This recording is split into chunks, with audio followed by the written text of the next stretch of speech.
우리에게 닥친 미래를 진단해보고 지금 우리가 가져야 할 미래적 가치관은 무엇인지 함께 논의해보는 미래대화. 오늘 저와 미래에 관한 대화를 나눌 분은 광주과학기술원의 하대천 교수님이십니다. 안녕하세요, 선생님. 안녕하세요. 안녕하세요.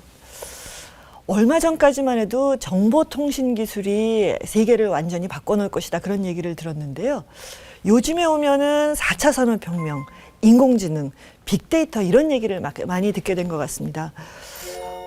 이렇게 질적으로 새로운 시대가 왔다, 문명이 전환기에 왔다, 이런 얘기를 사실은 좀 자주 듣다 보니까 정말 지금 우리가 맞이한 변화가 이렇게 혁명적인 변화인가, 그런 생각도 들고 그렇거든요. 하대천 교수님 생각은 어떠신가요? 네, 4차 산업혁명이라는 용어 자체는 제 개인적으로 봤을 때 문제가 좀 많은 듯합니다. 네 번째 맞이하는 산업혁명이라는 뜻인데 첫 번째, 두 번째, 세 번째에 대한 산업혁명에 대한 학자들의 용어의 합의가 이루어지지 않은 상황인데 벌써 네 번째를 맞이한다고 얘기하니 저도 사실 좀 어안이 벙벙할 지경이고요. 거기다가 제가 정말 얼마 전에 그 대만에서 오신 과학기술학을 연구하는 선생님을 만났는데 4차 산업혁명 얘기를 했더니만 그런 용어를 거의 들어본 적이 없다, 그렇게 해가지고 깜짝 놀랐거든요. 네, 서구의 국가에서는 일부 사용하는 사람들이 있긴 하지만 우리나라처럼 이렇게 4차 산업혁명이 시대의 큰 흐름으로 자리 잡은 듯하게 얘기하는 것은 굉장히 드문 일이라고 볼 수 있을 것 같습니다. 그래도 뭔가 이제 뭐 노동에서도 변화가 온다 그러고 사실 일자리에서도 변화가 있는 것 같기도 하고 또 뭐 인공지능이 가져오는 변화도 있는 것 같고 그렇기 때문에 정말 우리가 우리의 삶에서 변화가 일어나고 있는 거는 사실인 것 같은데요. 우리는 앞으로 어떤 사회에 살게 될까요? 모두가 다 궁금해하는 일이고요. 대체로 기술의 역사를 보면 항상 당대의 사람들은 자신들의 시대의 변화나 기술의 변화가 가장 크다고 생각하는 경향을 가졌습니다. 그래서 그 시대의 사람들은 그 시대의 변화가 다른 그 어떤 시대보다 빠르다, 그리고 감당할 수 없는 것처럼 얘기하면서 새로운 시대의 변화에 준비하고자 했는데 지금도 사실 그런 면에서 보면 과거 역사랑 크게 다를 바는 없다고 생각이 듭니다. 다만 이제 인공지능과 로봇이 가져오는 어떤 기술적인 변화가 이전에 인간이 가지고 있던 고유한 능력이었던 지능과 같은 능력을 대체할 것이라는 인식이 퍼져나가면서 과거와는 조금 더 큰 어떤 위기의식을 느끼는 것으로 생각됩니다. 네, 사실 이제 영화 같은 걸 보면은 막 컴퓨터가 살아 움직이면서 인간을 핍박하기도 하고 뭔가 인간과 전쟁을 벌이기도 하고 그런 장면을 본 기억도 나고요. 또 막 인간의 일자리를 다 대체한다, 막 이런 얘기도 나오고 그러다 보니까 이 기술적 변화라는 게 우리를 더 편하게 살게 해주겠다, 이런 희망적인 기대가 생겨나는 게 아니라 정말 이거 앞으로 인간의 자리가 있을까, 그런 불안감을 느끼시는 분들도 많은 것 같거든요. 거기에 대해서 우리 하대천 선생님은 어떻게 생각하시나요? 항상 그런 위기의식은 있어 왔습니다, 사실은. 계속 있었나요? 있었습니다. 그러니까 자동화에 따라서 인간의 일자리나 인간의 노동이 위협을 받는다는 그런 의식은 산업혁명 시절부터 있었거든요. 잘 아시는 바와 같이 러다이트 운동이라고 역사적으로 잘 알려진 사건들은 기기 자동화에 대한 노동자들의 폭력적인 저항으로 이제 기억되고 있지만 18세기 때부터 사실은 기술 자동화에 대한 사람들의 위기의식은 있어 왔기 때문에 사실은 이것이 새로운 것인 것처럼 주목하기 이전에 과거와 뭐가 다른지 한번 좀 이렇게 분석을 해보고 차분하게 대응할 준비를 가져보는 게 더 중요한 태도가 아닌가 싶습니다. 그러니까 완전히 새로운 것은 아니지만 그래도 새로운 면이 있기는 하다, 그런 말씀이신 것 같아요. 네, 그렇게 봅니다. 그럼 뭐가 새로운가요? 기본적으로 봤을 때는 대체되는 일의 종류가 조금 다를 것 같기는 합니다. 노동에만 국한해서 말씀을 드린다면 과거에 같은 경우는 주로 이제 육체 노동 위주로 이제 자동차에서 자동 조립 공장에서 이루어지는 노동의 위주가 그런 것들이 기계로 대체되는 것들이 위주였다면 최근에 이루어지는 것들은 일종의 이제 지식 노동이라고 생각이 되는 인간이 고유하게 가지고 있다고 생각되는 지적 능력을 일정 부분 기계가 대체할 수 있는 가능성들이 높아졌다. 이런 것들이 과거와는 조금 다른 점이 아닌가 생각됩니다. 근데 그런 지금 지적인 노동이 인간의 고유한 영역이다 이렇게 얘기를 하셨는데 진짜 그런가요?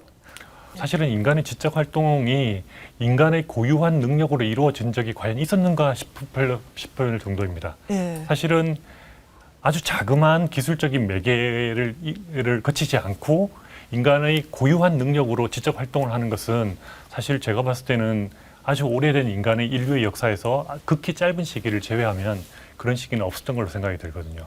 사실 왜 인간이 지금 고유한 지적인 노동을 한다 그러지만 그걸 하는 과정에서도 기계의 도움을 받기도 하고 사실 뭐 컴퓨터도 쓰고 이미 다 하고 있기 때문에 정말 지금 말씀을 나누다 보면 결국 정말 인간이 할 줄 아는 거는 뭔가 이제 그런 생각이 들게 되는데 그런 얘기 이제 차차 이제 나눠가기로 해야 될 것 같아요. 근데 사실 이제 저는 오늘 그러니까 계속해서 좀 불안감을 대표해 보려고 그래요. 트랜스 휴머니즘은 휴머니즘을 뛰어넘을 수 있을까? 뭔가 이렇게 유전자 조작 이런 게 이루어지고 인간이 이제 신의 영역에 개입하게 되면서 이제 뭔가 인간이 금기를 넘는 것은 아닌가 그런 불안도 있는 것 같거든요. 이와 관련해 가지고 트랜스 휴머니즘이라는 용어가 있다고 하는데 선생님이 그쪽에 공부 많이 하셨죠? 조금 했습니다. 그럼 트랜스 휴머니즘 네. 도대체 뭐고 왜 이제 논쟁이 되는가요? 트랜스 휴머니즘은 기존의 휴머니즘을 대체하는 사상적, 학술적 운동이라고 하나 얘기할 수 있는데요.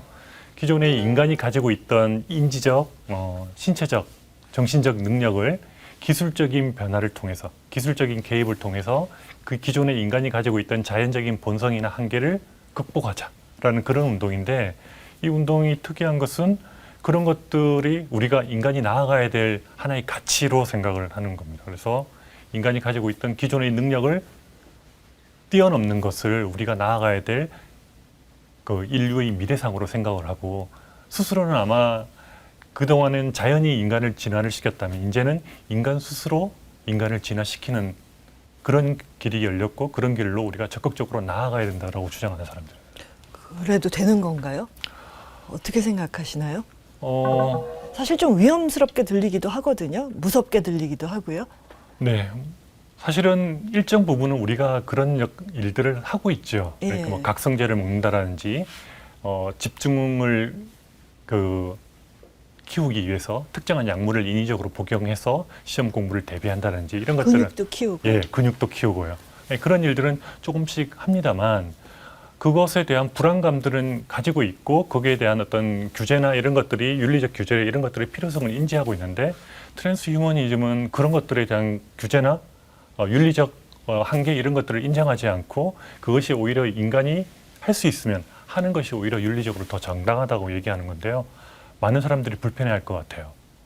그래서 불안하지 않습니까? 예. 기본적으로. 네, 도대체 그 사람들이 원하는 그 미래의 상이 그 사람들이 원하는 대로 그렇게 갈 수 있을런지도 잘 모르겠고 그게 정말 우리가 원하는 것인지도 잘 모르겠고 정말 그것이 이익뿐일 것인지 또 다른 위험이 거기서 기다리고 있을지 아무도 모르는 상태에서 그 사람들의 말을 믿고 그렇게 할 수 있다는 건 글쎄요.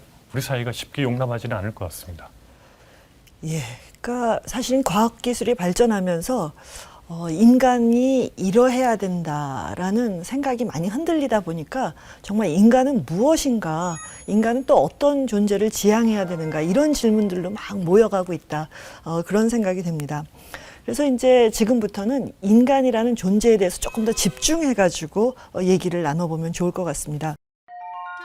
인간과 인간이 아닌 존재는 어떻게 구별해야 하는가? 사실 그러니까 과학기술이 발전하면서는 인간이 무엇이다, 인간의 본성이 무엇이다라는 얘기를 하기가 점점 어려워지는 것 같고 정말 과학기술을 뺀 인간이 뭔지도 잘 모르겠고 그런 것 같거든요. 어떻게 생각하시나요? 근대 과학혁명 이후로 우리의 삶을 짚어보면 사실은 인간은 과학기술과 끊임없이 서로 연결되어 온 과정들을 겪어왔거든요. 그러니까 지금도 생각해 보시면 아침부터 저녁까지 보시는 삶들을 한번 되짚어 보시면 과학기술이 빠져 있는 삶을 아마 상상하기는 어려울 겁니다. 모든 것이 사실은 일상 속에는 과학기술이 포함이 되어 있고요. 그리고 또 사실 인간이라는 동물의 특징 자체가 그렇게 과학 기술을 이용하고 네. 뭔가 발전시킴으로 해가지고 스스로의 그 능력을 확장해온 존재다. 네. 그런 얘기를 우리가 지금 네. 처음부터 얘기를 시작하기도 한 것 같아요. 네. 그래서 인간은 끊임없이 과학기술을 이용해서 자신의 가능성을 도전을 하고 또 한편으로는 그 속에서 새로운 교훈도 얻고 새로운 위험에 봉착하기도 하고 그 속에서 인간이 무엇인가에 대한 정의를 계속 사실은 바꿔왔다고 생각이 들거든요. 어떻게 바뀌었나요? 처음에 사실은 인간이 할 수 있는 일들, 인간이 가지고 있는 능력들 이런 것들에 대한 정의를 내리려고 할 때 사실은 인간은 다른 타자와의 비교를 통해서 인간임을 정의를 해왔다고 저는 생각을 합니다. 그래서 인간이 무엇을 할 수 있느냐, 인간이 무엇인가, 그래서 도구를 사용할 수 있느냐라고 생각했을 때 사실은 처음에 인간이 그것을 가지고 있는 고유한 능력이라고 생각했지만 근데 까마귀도 사용하고 뭐 다 잘 사용하더라고요. 침팬지도 잘 사용하고요. 그래서 사실은 그런 능력들은 인간만의 고유한 능력은 또 아니었고요. 마찬가지로 인간이 가지고 있는 감정적인 능력 이런 것들도 사실은 인간만의 고유한 능력이라고 생각했지만 최근에 보여주는 로봇, 동물은 말할 것도 없고요. 최근에 로봇들은 인간의 감정을 상당히 모방하는 형태의 학습할 수도 기술도 있고요. 있고요. 그래서 사실은 인간과 인간이 아닌 것을 비교해 가면서 인간의 고유한 능력을 찾으려고 하는 노력보다는 사실은 인간이라고 얘기하는 것 자체의 그 정의가 사실은 어떻게 타자와 비교 속에서 만들어져 왔는지를 한번 그런 것을 한번 좀 생각해 보는 게 더 중요하지 않을 거라고 생각을 합니다. 이 인간을 어떻게 구분할지가 점점 어려워지는 것 같기는 하는데요. 그래서 정말 누구는 그렇게 끝없이 물어대는 그 자체가 인간의 속성이다 그런 얘기를 들은 적도 있는 것 같긴 합니다만 그래도 우리가 살면서는 그래도 인간다운 삶을 추구해야 된다 그런 생각을 하기도 하고 또 정말 뭐 폭력의 상황이라든가 전쟁, 기근 이런 상황 속에서 이런 거는 인간이 해서는 안 될 짓이다 그런 생각을 하기도 하고 그래도 결국 인간의 특징, 인간다움 이런 거에 대한 질문을 멈출 수는 없을 것 같은데 어떻게 생각하시나요? 네. 그런 질문들을 끊임없이 던지고 그 속에서 타자와 공존할 수 있는 방법을 찾아나가는 능력 이것이 제가 봤을 때는 인간이 가지고 있는 그나마 인간다움의 뿌리가 되는 태도, 성향이 아닐까라고 생각이 들거든요. 예, 그러니까 인간이 뭐다 이런 거를 갖다 정의하는 것보다는 그런 질문을 계속 던져온 인간의 역사를 생각하면서 어떻게 하면은 인간과 다른 존재들 이게 더불어 살아갈 수 있는지 그런 방안을 모색하는 것 속에서 오히려 인간다움도 더 네. 드러날 것이다. 네. 이런 말씀을 해주신 것 네. 같습니다. 미래사회. 인간의 삶은 행복할 수 있을까? 예, 그럼 이제 약간 얘기를 바꿔가지고요. 이제는 노동 얘기를 해봤으면 좋겠어요. 사실 그 미래 사회에 대해서 인간들이 갖는 지금 불안의 상당 부분은 앞으로 뭘 해서 살지? 도대체 아무것도 할 일이 없어지면 뭘 하지? 기계가 대체해 준다고는 하는데 그럼 기계가 다 대체해 주고 인공지능이 사람의 할 일을 대체해 주면 그래도 먹고 살 수는 있는 건가? 아니면 좋을까? 심심할까? 뭐 이런 생각들을 하게 되는 거잖아요. 선생님은 어떻게 보시나요? 네, 4차 산업혁명과 관련해서 많이 유포되는 담론 중에 하나가 기술에 의해서 대량 실업이 양산이 될 것이고 거기에 대해서 이제 동의를 하고 그 이후에는 두 가지로 갈라지는 것 같아요. 그래서 인간은 여가를 즐기게 될 것이다. 그러니까 좋다는 쪽하고 나쁘다는 쪽. 네, 한쪽으로는 인간이 더 이상 쓸모없게 될 것이다라는 부류. 근데 사실은 기술에 의한 대량 실업은 앞서 한번 말씀드린 바와 같이 역사적으로 반복이 되어 왔고요. 20세기 전반기에도 그런 일이 있었고요. 2차 대전 후에도 대량 실업을 우려하는 목소리들이 높았고요. 사실은 80년대 마이크로칩이 발명이 되고 PC가 많이 보급되면서 똑같은 식의 논의들이 있어 왔거든요. 사실은 기술에 의한 대량 실업은 자동화 기술을 바라볼 때 인간이 직감하게 되는 어떤 그런 직관적인 어떤 반응에 가까운 거라고 생각이 들고 현실적으로 역사적으로 검토해 보면 기술에 의한 대량 실업이 현실화된 적은 없습니다. 그 이유는 뭐 대충 짐작을 하시겠지만 기술이 발전한다고 인간이 다 쓸모없이 되는 건 아니고 그 기술이 대체하는 것으로부터 또 다른 어떤 기술의 생산성이 나와서 새로운 인간의 일자리가 만들어지기도 하고요. 인간의 생산성이 또 높아지게 되면 거기에 따라 소비 능력이 좋아져서 다시 새로운 어떤 수요를 창출하기도 하고요. 그래서 단선적인 어떤 미래 예측, 그러니까 기술에 따라 기술이 발전할 것이고 이 기술이 인간을 대체할 것이고 인간을 실직할 것이라는 그런 단선적인 미래 예측은 제가 봤을 때는 별로 근거가 없습니다. 예, 근데 그렇게만 말씀해 주시면 그 들으시는 분들이 실감이 되지 않을 것 같아요. 네. 좀 사실은 우리가 인공지능이 다 알아서 한다고 얘기하지만 인공지능 스스로는 그렇게 못 움직이더라. 사실 인공지능이라는 게 움직여 나가는데도 그 뒤에 보면은 왜 인간의 노동이 숨은 노동이 있더라. 이런 얘기를 들었는데 좀 그런 거를 좀 구체적인 실례를 들어가면서 얘기해 주시면은 이해가 더 쉽지 않을까요? 네, 그건 제가 조금 이따 강연 때 조금 더 구체적으로 말씀을 드리려고 하고요.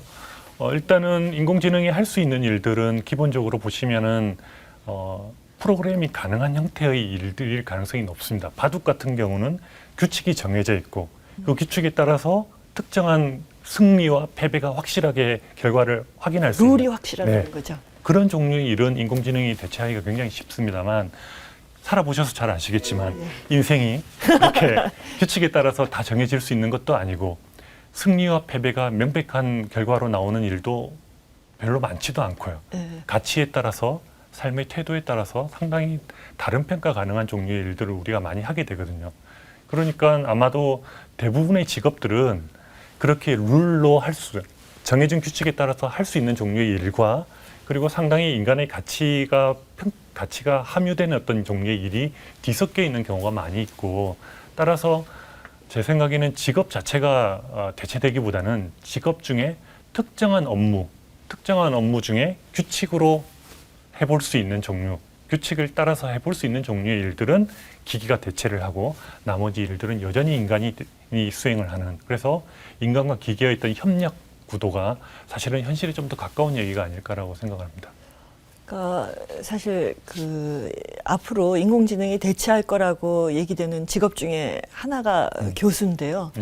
보면 사실 대체할 수 있을 것 같기도 해요.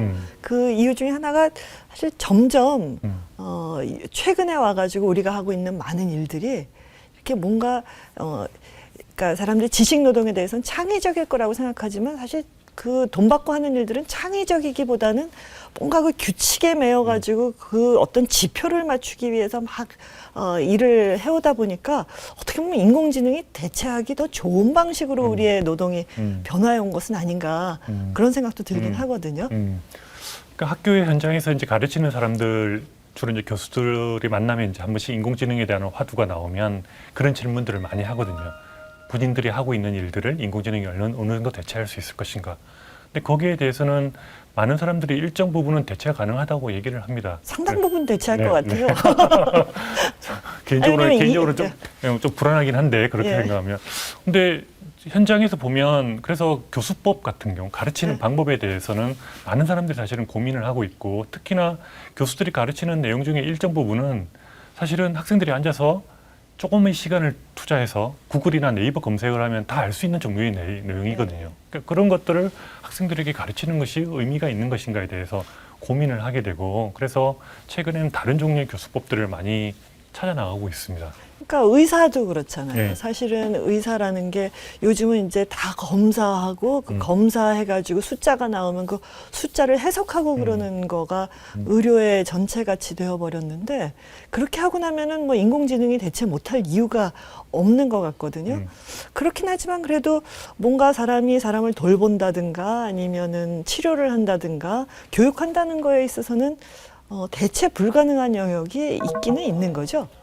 그럼요. 뭐 인공지능 쪽에 연구하시는 분들도 그렇고 본인들도 인정하는 바와 같이 기계가 잘할 수 있는 영역이 있고 기계가 잘 못하는 영역이 있다는 것도 다 인정을 하고 있고요. 그래서 기계가 잘 못하는 영역으로는 방금 선생님께서 말씀하셨지만 인간이 다른 사람을 돌보는 거라든지 뭐 이를테면 절대로 대체가 안 될 직업 중에 하나가 간호사라고 얘기를 하거든요. 그러니까 누군가를 돌본다는 행위 자체는 육체적으로 그 사람에게 개입하는 것을 넘어서서 정서적으로 교류를 하고 그 사람의 작은 반응에 나의 감정을 섞은 또 다른 형태의 반응으로 이어져야 되는 거고 그렇게 민감하고 예민하고 그런 식의 그 반응들은 사실은 기기가 대체하기 굉장히 어려운 것들이고요.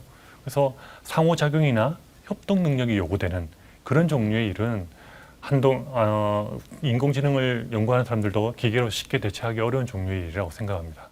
최근에 제가 대학에서 이제 강의를 해보고 이러면 저희 때와 좀 다른 학생들의 측면이 조금 보이는데 그중 하나가 요즘 젊은 세대에서 저는 뭐 세대론자를 입장에서 주장하려는 바는 아니고 그냥 특이하게 관찰되는 바였던 것 같은데 저희 때와 달리 좀 협력에 대한 그 능력이 상당히 많이 저하되어 있다는 느낌을 많이 받습니다. 그러니까 조별 과제를 시켜보면 5명의 조별 과제를 시켜보면 일을 5분의 1로 나누어 가지고요.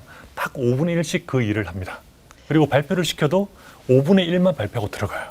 네. 큰 플레이와 그 네. 무임승차 방지가 네. 학생들의 큰 네, 화두죠. 네. 그 방법이 공정할 것하고 본인들은 생각하겠지만 사실은 조별 과제가 의도하는 것은 다른 사람의 얘기를 한편으로 들어주고요. 들어주는 걸 통해서 사실은 내가 그 사람에게 보이는 호의를 통해서 내 얘기를 듣게 만들어줄 수도 있고 그 과정 속에서 내가 알지도 못하는 것들을 알아낼 수도 있고요.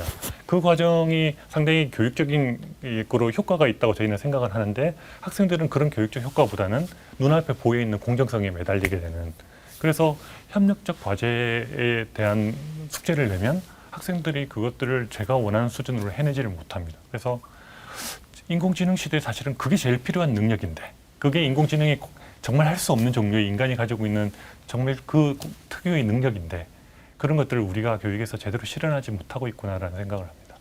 지금 선생님 말씀을 듣다 보니까 앞으로 오히려 인공지능이 발전하면 할수록 정말 협동하고 함께 뭔가를 할 수 있는 능력이 중요해질 것이다. 그렇게 말씀을 하시는 거고 그런데 이 능력이 점점 줄어들고 있다. 그런 말씀도 해주신 것 같거든요. 근데 그럼 어떻게 하면 좋을까요? 이걸 어떻게 하면 좀 개선해 나갈 수 있을까요? 일단은 학교 교육이 좀 많이 바뀌어야 될 것 같기는 해요. 네. 그러니까 지금 사실 가장 큰 화두가 4차 산업혁명 시대, 그다음에 정말 새로운 뭔가 사실 그 새로운 교육에 대해서는 고민을 하지 않을 수 없는 것이 저희 어렸을 때부터 뭐 몇십 년 살아오는 시간 내에도 굉장히 많은 것이 바뀌었고 그러면서 어렸을 때 배웠던 것 중에 쓸모 없어져 버린 기술이나 그런 것도 많이 있는 것 같아요. 근데 또 한편으로 보면은 주산 같은 거는 그 능력은 필요가 없다고 얘기를 했다가 최근에는 또 다시 각광을 받기도 하고 그렇거든요. 그러니까 이게 어느 장단에 맞춰야 될지 참 혼란스럽기도 해요. 그런 미래에 필요한 기술이나 필요한 지식에 대한 질문들이 상당히 많이 나와서 많은 사람들이 무슨 소프트웨어 능력이라든지 프로그래밍 능력 이런 것들을 얘기하는 경우가 있긴 하지만 사실은 그건 아닌 것 같아요. 그거는 그렇게 쉽게 얘기할 수 있는 종류의 것은 아닌 것 같고요.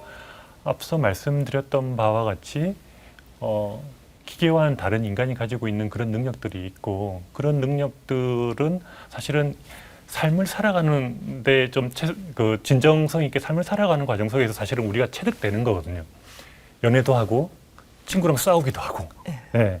그리고 위험한 놀이를 하다가 한번 다치기도 하고, 그러면서 이 세계를 인지하는 능력이라든지 타자와 어떻게 내가 공존해야 되는지에 대해서 다른 사람의 감정을 어떻게 배려해야 되는 것인지, 그다음 사실 그런 능력을 통해서 내가 삶을 살아가는 기술을 익히기도 하고 사실은 직업 속에서도 우리가 수행되는 많은 종류의 일들은 그런 종류의 일이거든요. 프로그래밍은 제가 만약에 회사를 운영하는 사람이라면 프로그래밍은 잘하는 사람은 찾으려면 찾을 수는 있어요. 근데 제가 방금 말씀드렸듯이 삶을 살아가는 데서 진정성 있게 대하는 과정 속에서 체득된 그런 능력들은 요즘은 쉽게 오히려 찾기가 어려운 것 같고요. 그런 능력을 가지고 있는 사람들이 오히려 고용을 담당하는 사람들이 더 찾는 사람들이 아닐 거라고 생각이 됩니다. 네, 그러니까 지금 새로운 기술 사회에 대비하기 위해서 사람들이 많은 것을 노력하고 있고 또 무엇을 배워야 할 건가를 고민하고 있지만 오히려 그거보다는 좀 더 자연스럽게 사람들이 어울리고 살아가고 세계를 탐색할 수 있는 그런 경험을 많이 하는 것이 좋다. 그런 말씀을 해주신 것 같습니다. 네. 예. 위안이 되기도 하고 안 되는 것 같기도 하고 이제 그런 것 같은데요. 사실 또 저는 하나 궁금한 게 이 과학기술의 변화를 얘기하다 보면은 사람들이 뭔가 왜 감당할 수 없는 변화, 내가 원하지 않아도 일어나는 거, 그다음에 어떤 변화가 일어날지 두렵기만 한 거 이렇게 생각을 하시는데 과학기술이라는 게 정말 이렇게 우리하고는 상관없이 어느 한쪽에서 막 변화해서 오는 건가요? 우리한테 영향을 미친다 이렇게 생각해도 되는 걸까요? 전혀 그렇지 않죠. 사실은 과학기술은 잘 아시겠지만 우리가 만들어가는 겁니다. 누군가 그 기술이 발명되기를 원하고 누군가가 그 기술을 통해서 이익을 얻기 때문에 그런 기술이 개발이 되는 거지, 기술이 가만히 있는데 스스로 개발되는 건 아니거든요.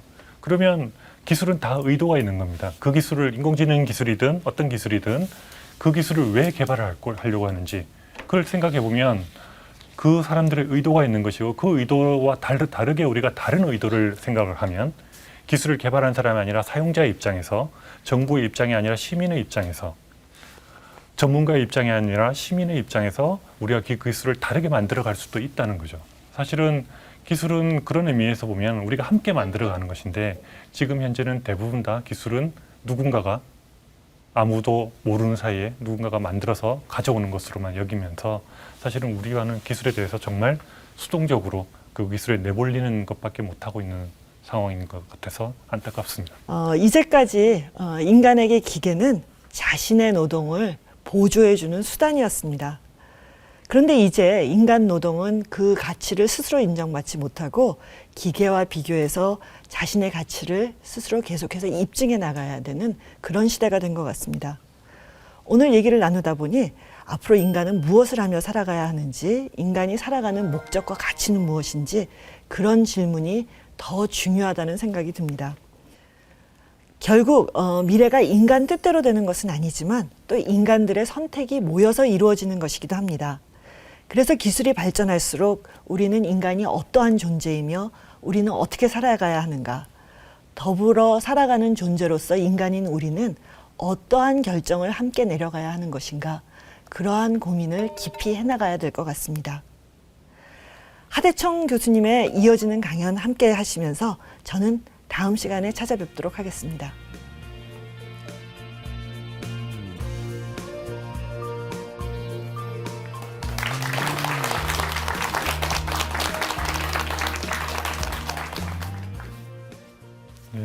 살아가면서 참 걱정이 많은데요. 최근에 새로운 걱정이 하나 더 추가가 된 것 같습니다.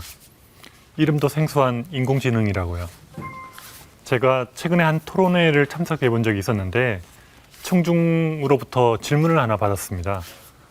6살 아이를 둔 워킹맘이라고 본인을 소개하신 분이 질문을 하셨는데요.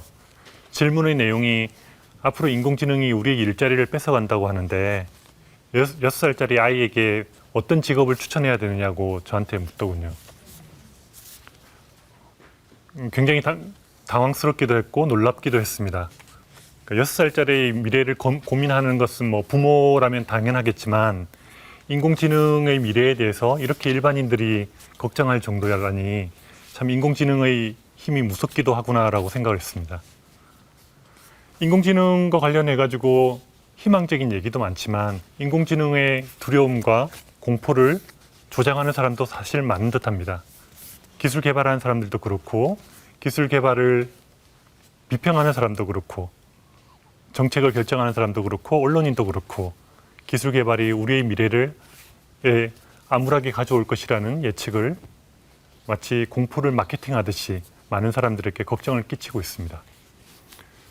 그런 미래를 저희는 쉽게 수용하기는 어려울 것 같아요. 정말 기술이, 인공지능이 정말 인간을 필요로 하지 않을 것인가? 저희 대답은 아닙니다. 인공지능은 여러분 생각하는 것처럼 인간이 필요 없는 기술이 사실은 아니거든요. 인공지능은 우리가 생각했을 때 스스로 알아서 인간의 지능을 대체하고 인간이 할 수 있는 다른 일들을 인간의 수고 없이 다 할 수 있을 거라고 생각하지만 인공지능을 가까이서 지켜본 사람들, 인공지능이 어떻게 작동되는지 가까이서 바라본 사람들은 전혀 다른 답을 내놓고 있습니다. 인공지능의 경우에 많은 경우 사실은 인간의 노동을 절대적으로 필요로 하고 있습니다. 우리 눈에 사실은 그게 보이지 않을 뿐이죠. 여러분 혹시 들어보셨는지 모르겠는데 인공지능과 관련된 업무 중에 데이터 레이블링이라는 업무가 있습니다. 사실 지금의 인공지능은 데이터가 없으면 그냥 고철덩어리에 불과합니다. 그냥 프로그램일 뿐이에요.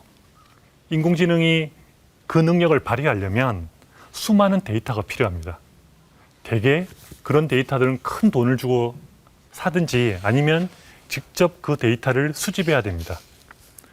수집하는 과정도 쉽지 않을 뿐더러 그 데이터를 수집하고 난 후에는 일일이 그 데이터에다가 레이블을 붙여야 됩니다. 이를테면 여러분이 생각하시는 자율주행차라고 하면 시각적으로 수집한 자료에 대해서 저것이 사람인지 신호등인지 자동차인지 그것을 인공지능에게 알려줘야 됩니다. 그래서 동영상을 촬영하고 난 후에 정지 화면에서 그림을 그려서 이것은 자동차, 이것은 횡단보도, 이것은 보행자, 이것들을 전부 다 표시를 해줘야 됩니다. 그 표시를 통해서 인공지능이 학습해야지 나중에 그 자기가 스스로 지나가는 행인을 알아볼 수 있게 되거든요. 그런데 그 데이터에다 레이블링을 하는 것을 누가 하고 있느냐? 사실은 인간이 하고 있습니다. 전부 다 인간이 하고 있습니다. 그 인간의 노동이 없으면 구글이 얘기하는 자율주행차 중간에 정지해야 됩니다. 갈 수가 없습니다. 최근에 구글이 자율주행차 택시를 운행하기 시작했다고 광고했는데요. 미국에 있는 자율주행차 개발자들을 만나보면 특히 가장 먼저 자율주행이 이루어질 것으로 생각되는 영역 중에 하나가 택시이기도 하지만 트럭입니다. 미국은 땅덩어리가 넓잖아요.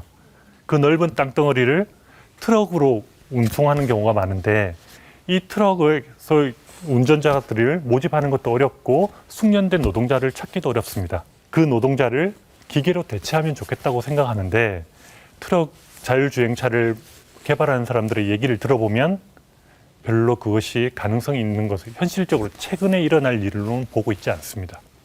왜냐하면 트럭이 그 땅덩어리를 넓은 트럭을 지나가다가 기계는 항상 완벽하지 않으니까요. 중간에 고장나면 누가 고치나요? 인공지능이 잠깐 내려서 오일을 교환을 할 수 있나요? 주유는 인공지능이 스스로 할 수 있어요? 없습니다.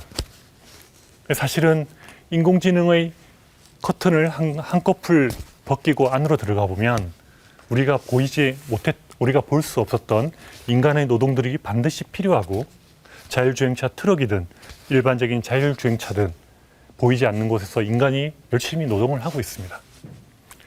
제가 우려하는 바는 인공지능의 최근의 발전에 대해서 우려하는 바는 뭐냐면 인공지능이 그렇게도 인간 노동을 필요로 하면서도 여러분들은 인공지능이 인간 노동이 필요 없을 거라고 막연하게 생각하고 있고 그렇게 믿도록 많은 사람들이 얘기하고 있다는 점입니다. 그것이 가져오는 효과는 뭐냐면 인간은 더 이상 필요 없다는 생각, 인간은 더 이상 쓸모없다는 생각들을 끊임없이 우리들에게 믿게끔 그것이 진실인 것처럼 생각하게 만들고 있다는 점입니다. 그래서 저는 인공지능이 가지고 있는 여러 가지 혜택에도 불구하고 우려스러운 점 중에 하나는 인공지능이 인간의 노동을 가치가 없는 것처럼 언제든지 쓰고 버릴 수 있는 것처럼 만드는 것. 그래서 인간의 노동은 언제든지 교체가 가능한 것처럼 생각하는 것을 저는 가장 인공지능의 우려스러운 점이라고 생각을 합니다.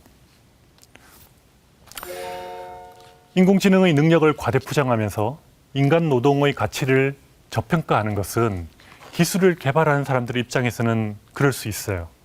그 사람들 입장에서는 그렇게 해서 인공지능이 완벽한 것처럼 돋보이게 하면 할수록 본인의 기업들, 구글이면 구글, 페이스북이면 페이스북, 그 기업의 가치는 더욱더 돋보일 것이고 그 기업의 수익은 더욱더 올라갈 것이니까 기업의 입장에서는 그렇게 하는 것이 어쩌면 당연할 수도 있겠지만 우리가 그런 입장에 동의할 필요는 없을 것 같습니다.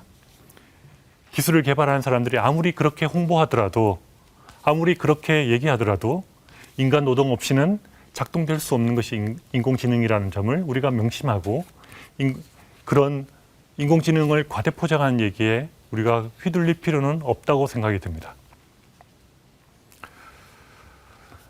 사실은 이런 노동이 인공지능의 인간 노동만 그런 건 아니죠. 사실 최근에 여러분 잘 아시겠지만 통계청에서 여성들의 가사노동을 연봉으로 계산해서 발표한 적이 있습니다. 어느 정도 소득이 나오는지 혹시 아십니까? 논란은 많지만 한 2천여만 원 정도로 계산이 된 걸로 압니다. 저희 집사람은 상당히 불만스럽더라고요. 2천만 원이 어떻게 나의 연간 노동이 될 수 있냐고. 턱없이 부족한 돈이라고 얘기를 합니다만 어쨌든 2천만 원이라도 계산해 준 것만 하더라도 사실은 그 이전에는 임금이 지불되지 않는 노동으로 생각이 되었던 거거든요. 누군가는 분명히 집에서 일을 하고 있고 누군가는 그것을 시간을 들여서 일을 하고 그 일을 통해서 손이 아프고 허리가 아픈 노동을 하고 있음에도 불구하고 그동안 아무도 그 노동을 인정하지 않았던 것처럼 사실 인공지능의 경우에도 우리가 열심히 일을 하고 있음에도 불구하고 우리 노동을 가치 없는 것으로 값어치가 낮은 것으로 보려는 그런 시선들, 그런 기술 개발자들의 상상들, 그런 상상에 우리가 절대 동의해 주지 말아야 될 것 같습니다. 제가 데이터 레이블링 얘기를 조금 했습니다만 사실은 인공지능을 처음부터 탄생부터 종말까지 조금 더 들여다보면 인간 노동은 더 많습니다. 인공지능에 들어가는 재료들을 개발하는 건 인공지능이 못합니다. 거기에 들어가는 금속들, 희귀 금속들, 그거 다 누가 채굴하는데요? 노동자들이 다 채굴합니다. 조립 자동화되어 있다고 합니다만 세부적으로는 다 인간이 다 하고 있습니다. 구글은 인터넷 속에만 있는 것 같지만 사실은 구글을 유지하는 서버들이 다 존재를 하고 그 서버들을 정보를 저장하는 창고예요. 그것은 전 세계에 있는 데이터 센터라는 곳에서 그것들을 다 유지하고 있습니다. 근데 데이터 센터에 여러분 구글이나 네이버에 저장하는 데이터가 많을수록 서버의 양도 늘어나고요. 서버의 유지 비용도 늘어나고 거기서 발생하는 전기와 에너지와 열이 엄청납니다. 그거 안정되게 관리하지 않으면 여러분이 애써 모았던 정보와 사진들이